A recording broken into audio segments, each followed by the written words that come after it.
Ang pagsaulog sa Rabies Awareness Month nining bulan sa Marso, ang buhatan sa veterinary ning Dakbayan naghimo og pamakuna sa mga iro og iring.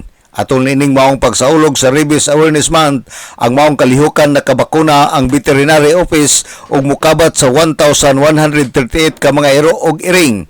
Una nilang bisitahan ang Barangay Kabinte, Sinusa, Gutukan Jot, Trigos, Kapukaw Si, ingon man ang Barangay Manaka.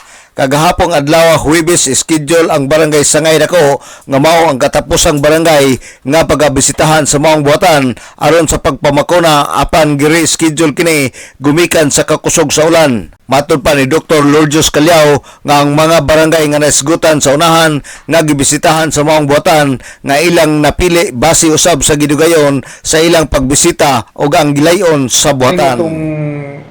Mga barangay nga napili dong ato ni siyang gi-pick base sa kadugayon nga naadtuan sa Citybet ba.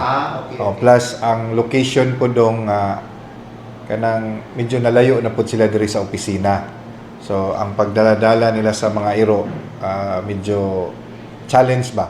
Si Dr. Lourdes Calyao, OIC sa City Veterinary Office. Nagawhag si Dr. Calyao sa mga katawhan sa barangay nga wala na atuan nga muadto lang sa ilang buhatan.